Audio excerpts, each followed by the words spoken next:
रमजानमध्ये हिंदूंना दुकान लावायला देतात का? कारण हिंदूंकडून खरेदी करणारे त्यांच्या धर्मात पाप असल्याची टीका मंत्री नितेश राणे यांनी केली होती. राणेंच्या या टीकेचा समाचार आमदार इद्रिस नाईकवडी यांनी घेतलाय.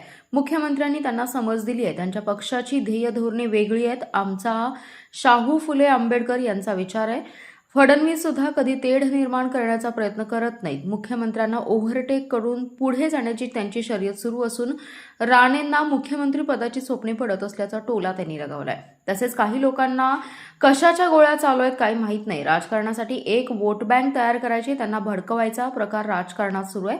भारताच्या एकता अखंडताला धक्का लावण्याचा प्रयत्न सुरू असून समाजात तेढ निर्माण करण्याचं काम सुरू आहे. हिंदू मुस्लिम वाद लावून तरुणांना भडकावून आपण हिरो व्हायचं हा उद्देश असल्याचा टोला लगावत वाचाळवीरांना आपण पदावर आहोत याचं भान सुद्धा नाही अशी टीका त्यांनी केली आहे. आता तुम्ही खरं तर विषय काढलाय. तुम्ही मला सांगा, हे राष्ट्र हे सर्वधर्म समभावाचं राष्ट्र आहे. संविधानाची बेस सर्वधर्म समभाव आहे आपला.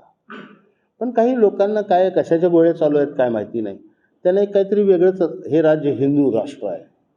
हे कुठे हिंदू राष्ट्र, काय संबंध आहे हिंदू राष्ट्र म्हणून बोलायचा? मग संविधान तुम्ही गुंडाळून टाकला का ते तर एकदा स्पष्ट बोला. मग तेही बोलत नाही. आणि मला वाटतं की राजकारणासाठी एक आपलं वोट बँक तयार करायची आणि त्या वोट बँकसाठी म्हणून काही लोकांना भडकवून, तरुणांची माती भडकवून ते एक वेगळा असं जमाव जमवायचा आणि त्या जमावाचा फायदा राजकारणासाठी करायचा, यासाठी म्हणून चाललेले म्हणजे त्याचा शब्द नाही आहे माझ्याकडे त्याला बोलायला, हे प्रयत्न आहेत. पण असं होत नसतं. दोन चार हिंदुकल लोकांनी म्हटलं म्हणून हे राज्य विस्कटणार नाही. इथली एकता अखंडता याला धक्का पोचणार नाही. तर आता आपण एका कल्पनाविलासमध्ये जर वावरत असेल एखादा माणूस, तर त्याला चिमट्या घेऊन उपयोग नाही. त्याची ज्यावेळेस उतरेल त्यावेळेस त्याला कळेल आपण काय करत होतो. तुम्ही मागं तक्रार केली होती निश्चित त्यांचा तो प्रयत्नच आहे की समाजात तेढ निर्माण होऊन, आता कसं आहे बघा, एक आहे की हिंदू मुस्लिम असं लावलं, मुस्लिमांची संख्या कमी आहे, हिंदूंची संख्या जास्त आहे. मग जास्त संख्येच्या लोकांचं आपण प्रतिनिधित्व करतोय असं भासवायचं. त्यांची मानसिकता बदलायसाठी म्हणून थोडं असं प्रयत्न करत जायचं आणि मग त्यांना टोटली मुस्लिम किंवा इतर जे काही अल्पसंख्याक असतील त्यांच्या विरोधात भडकावून त्यांना एकसंघ करायचं आणि त्याचा वोट बँक म्हणून आपण उपयोग करायचा आणि आपण हिरो व्हायचं.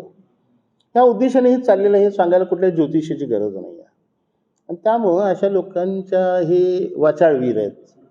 जबाबदारीची जाणीव पाहिजे माणसाला, पदावर असतानाही नसतानाही. आता तर तुम्ही पदावर आहात आणि काय बोलता मूर्खासारखं हेही कळायला पाहिजे त्यांना की आपण काय बोलतो. आपण शपथ घेतली सदस्यत्वाची, मंत्रिमंडळाची मध्ये जाताना मंत्रिपदाची शपथ घेताना आपण काय शपथ घेतली?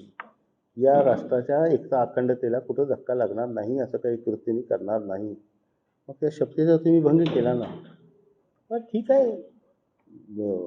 लोक जोपर्यंत हे ऐकतायत तोपर्यंत ठीक आहे. पण एखाद्या दिवशी लोकांचा उलट फिरून पलटवार बसला तर मग ठिकाणावर येतील. अनेक वेळा समज दिलेली आहे. परंतु विषय असा आहे की आज फडणवीस साहेबांची एक प्रतिमा या महाराष्ट्रात आहे. असू दे, आमचे मित्र पक्षाचे आहेत, त्यांचे उद्देश, त्यांचे पक्षाचे ध्येय धोरणं वेगळी असू देत, काही प्रश्न नाही. प्रत्येक पक्षाला आपली ध्येय धोरणं राबवायचं आणि ते आचार त्यावर हे करायचं, आचरण करायचं त्यांचा अधिकार आहे. आमचा जसा आहे त्यांचा आहे. जसं आमचं शाहू फुले आंबेडकरांच्या विचारावर आम्ही आहोत, आम्ही ते विचार सोडणार नाही आणि त्या विचारावर आम्ही मजबूत आहोत. तसं त्यांचेही काहीतरी विचार असतील, त्या विचारावर ते मजबूत आहेत. पण त्यांच्याकडून असा प्रयत्न कधी जाहीररित्या कधी मी ऐकलेला नाही किंवा बघितलेला नाही किंवा जाणवलेला नाही. मग फडणवीसांना सुद्धा ओव्हरटेक करायसाठी म्हणून सुद्धा काही बालिश माणसं असा प्रयत्न करत असतील की फडणवीसांचं जे काय शायनिंग आहे ते कमी होऊन आपलं शायनिंग वाढावं, यासाठी सुद्धा हा बालिश प्रयत्न असू शकतो.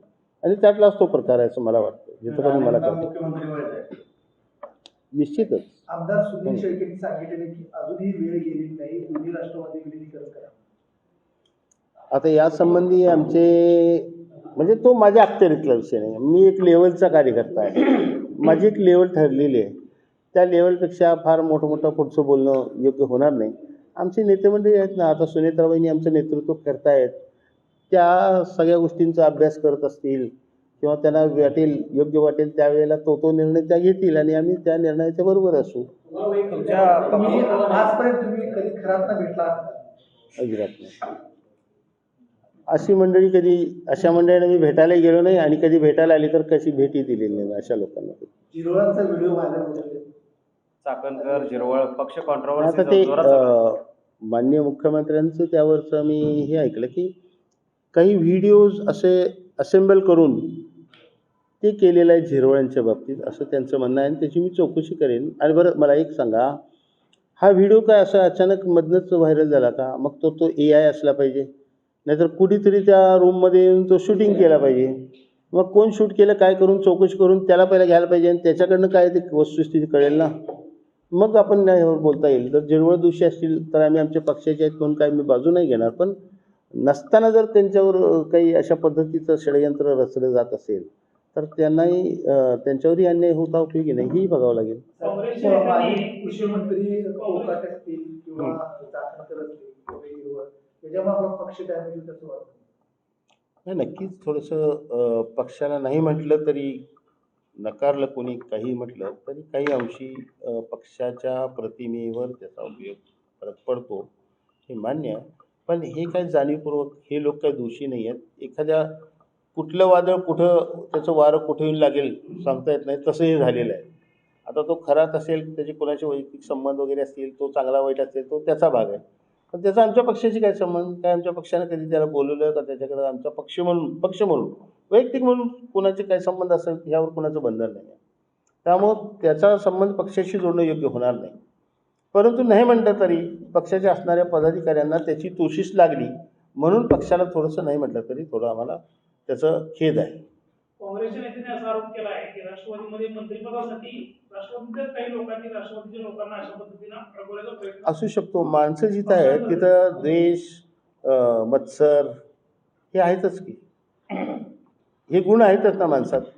त्यामुळे त्या माध्यमातून सुद्धा ते असू शकेल, शक्यता नाकारता येत नाही. पक्षांतर्गत आता अजितदादांचं नेतृत्व राहिल्यानंतर पक्षामध्ये थोडंसं विस्कळीतपणा किंवा ह्या गोष्टी नाही, विस्कळीतपणा नाही आहे. सुनेत्राबाईंनी अत्यंत चांगल्या पद्धतीने सर्वांना संपर्क करतायत, सर्वांशी बोलतायत, प्रत्येकाला समजून घ्यायचा प्रयत्न करतायत. आता असं आहे, महाराष्ट्रभराचा एवढा मोठा हजारो कार्यकर्त्यांचा लवाजमा, एवढा मोठा पक्ष लगेचच चार्ज घेतल्याबरोबर एक रेग्युलर रुटीनला काम होणं शक्य नाही.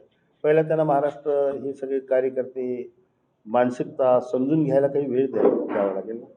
पण आता सुरू आहे व्यवस्थितपणानं कम्युनिकेशन सर्वांशी. नाही नाही नाही नाही, मी सुद्धा त्या प्रदेशमध्ये जसं रुपालीताई महिलांचं काम बघत होत्या तसं मी माझ्या अल्पसंख्याक विभागाचं काम बघत होतो. त्यामुळं माझ्या कामाचं मूल्यमापन दुसरे कोणी करावं मला योग्य वाटलं असतं का? तसं त्यांच्या कामाचं मूल्यमापन त्याचे वरचे लोक करतील, मी नाही करू.